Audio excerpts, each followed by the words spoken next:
வீடுகளில் விரிசலா நீர்க்கசிவா? உங்கள் கட்டடங்களில் ஏற்படும் அனைத்து பிரச்சனைகளுக்கும் நிரந்தர தீர்வை உத்தரவாதத்துடன் தருகிறது பில்டிங் டாக்டர்.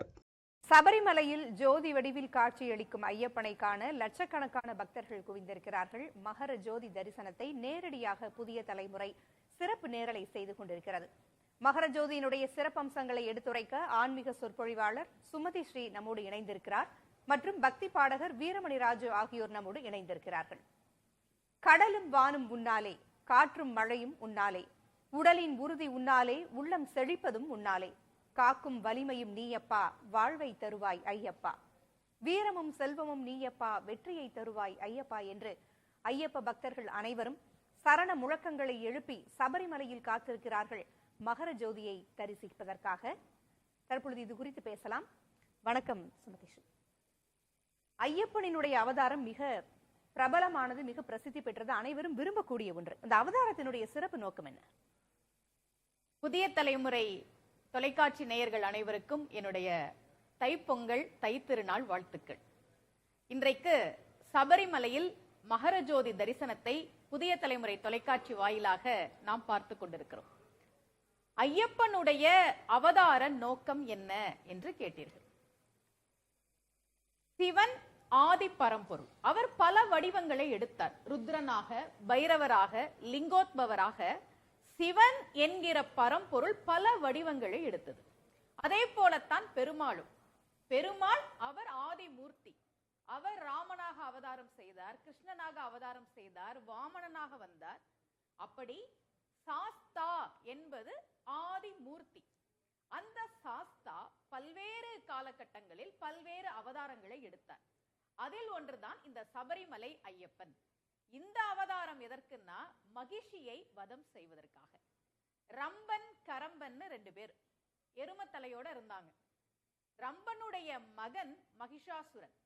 அவனை அம்பிகை வதம் செய்தாள். நம்ம எல்லோருக்கும் அந்த கதை தெரியும். நவராத்திரி விழாவில் அம்பிகை மகிஷனை வதம் செய்வதை நாம் கொண்டாடுகிறோம்.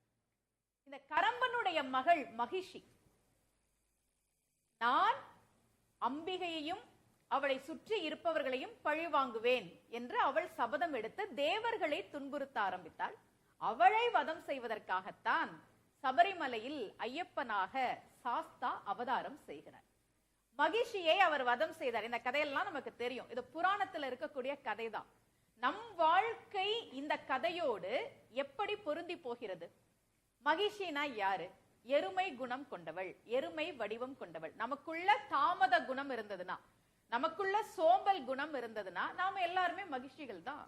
ஐயப்பனுடைய வழிபாடு என்பது மிக மிக கடுமையான விரத முறைகளை கொண்டது. காலையில சீக்கிரம் எந்திரிக்கணும், குளிர்ந்த நீர்ல குளிக்கணும். இப்படி நமக்குள் இருக்கக்கூடிய மகிஷ குணங்களை மாற்றி தரக்கூடிய வழிபாடுதான் ஐயப்பனுடைய வழிபாடு.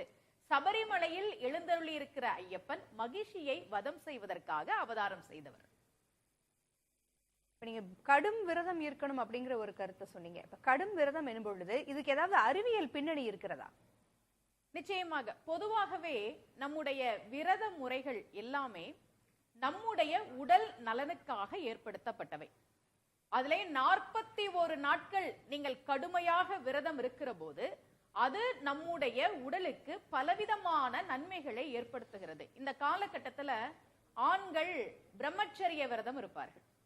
இந்த 41 நாட்கள் பிரம்மச்சரிய விரதம், உணவு கட்டுப்பாடு, தூங்குகிற நேரம் குறைவது, அதிகாலையில் எழுவது எல்லாமே நம்முடைய நலனுக்காக ஏற்படுத்தப்பட்டவை. இந்த பிரம்மச்சரிய விரதம்னு ஏன் வச்சாங்கன்னா ஐயப்பன் அங்கே பிரம்மச்சாரியாக இருக்கிறார். அவர் அவதாரம் செய்த பல அவதார முறைகளில் அவருக்கு பூரணா புஷ்கலா என்கிற 2 தேவியர் உண்டு. சபரிமலையில் அவர் பிரம்மச்சாரியாக இருக்கிறார், நைஷ்டிக பிரம்மச்சாரியாக இருக்கிறார். நைஷ்டிக பிரம்மச்சாரினா யாரு? நிறைய பேர் நம்ம புராணத்துல அப்படி பார்க்கலாம். பீஷ்மர் நைஷ்டிக பிரம்மச்சாரி. மகாபாரதத்தில் வரக்கூடிய பீஷ்மர் நைஷ்டிக பிரம்மச்சாரியாக இருக்கிறார். ராமாயணத்தில் வரக்கூடிய ஆஞ்சநேயர் நைஷ்டிக பிரம்மச்சாரியாக இருக்கிறார். 5லே 1 பெற்றான், 5லே 1 தாவி, 5லே 1 6 ஆக ஆரியர்க்காக ஏகி, 5லே 1 பெற்ற அணங்கை கண்டு அயலார் ஊரில் 5லே 1 வைத்தான், அவன் நம்ம அழித்து காப்பான்னு பாடுறோமே, அந்த ஆஞ்சநேயர் நைஷ்டிக பிரம்மச்சாரி. அதே போலத்தான் சபரிமலையில இருக்கக்கூடிய ஐயப்பன் நைஷ்டிக பிரம்மச்சாரி. நைஷ்டிக பிரம்மச்சாரினா என்ன? பெண்களுக்கு நடுவே இருந்தாலும் கூட பிரம்மச்சரியத்தை யார் ஒருவர் கடைபிடிக்கிறார்களோ அவர்களுக்கு பெயர் நைஷ்டிக பிரம்மச்சாரி. இப்படி பிரம்மச்சாரியம் உள்பட விரத முறைகள் உள்பட எல்லாவற்றிலும் ஒரு ஒழுங்கு கட்டுப்பாடு என்று வைத்து 41 நாட்கள் விரத முறை என்று ஐயப்பனுடைய விரத முறையை வைத்தது நம்முடைய உடல் நலனுக்காக மட்டுமல்ல, மன நலனுக்காகவும் தான். மனதை கட்டுப்படுத்தி விட்டால் வாழ்க்கையில் நம்ம நல்லா இருக்கலாம். அதற்காகத்தான் இந்த விரத முறைகளை எல்லாம் நமக்காக வைத்துக் கொடுத்திருக்கிறார்கள். ஆன்மீகத்தை பொறுத்த வரைக்கும் பொதுவாகவே ஆன்மீகத்திற்கும் தமிழ் இலக்கியங்களுக்கும் ஒரு நெருங்கிய தொடர்பு உண்டு. இப்ப ஐயப்பன் பற்றி என்னென்ன தமிழ் இலக்கியங்கள் இருக்கு? ஐயப்பனை எல்லாரும் என்ன நினைச்சுக்கிறாங்கன்னா, அவர் கேரளாவுல இருக்கக்கூடிய கடவுள், தமிழ்நாட்டுக்கும் அவருக்கும் சம்பந்தமே இல்லைன்ற மாதிரி நிறைய பேர் நினைச்சுக்கிறாங்க. அப்படி கிடையாது. ஒரு காலத்தில் கேரளாவே தமிழ்நாட்டோடு தான் இருந்தது. தமிழ் இலக்கியங்கள்ல நீங்க நிறைய இடங்கள்ல ஐயப்பனுடைய வரலாறு, ஐயப்பன் பற்றிய செய்திகளை நம்ம பார்க்க முடியும். என்ன பேர்ல இருக்கார் தெரியுமா? இலக்கியங்கள்ல சாஸ்தா, சாத்தன் இந்த பேர்ல தான் இருக்கிறார். சீத்தலை சாத்தனார்னு ஒரு புலவர். நம்ம எல்லாரும் அவருக்கு ஒரு கதை வச்சிருக்கோம். என்ன கதை வச்சிருக்கிறோம்? தலையில அவரு ஆணியால குத்திக்கிட்டே இருந்தாரு, அதனால அவர் தலையெல்லாம் சீழ் வந்தது, அதனால அவருக்கு பேர் சீழ்த்தலை சாத்தனார். அப்படி கிடையாது. அவர் மதுரைக்கு பக்கத்திலே இருக்கக்கூடிய சீத்தலை என்கிற ஊரில் பிறந்தவர். அவர் பேரே மதுரை கூலவாணிக சீத்தலை சாத்தனார். சீத்தலைன்றது ஊரு, சாத்தனார், சாத்தன் என்பது அவருடைய பெயர். எதுக்கு அவருக்கு அந்த பெயரை வச்சாங்க தெரியுமா? அது அவருடைய குலதெய்வத்தின் பெயர்.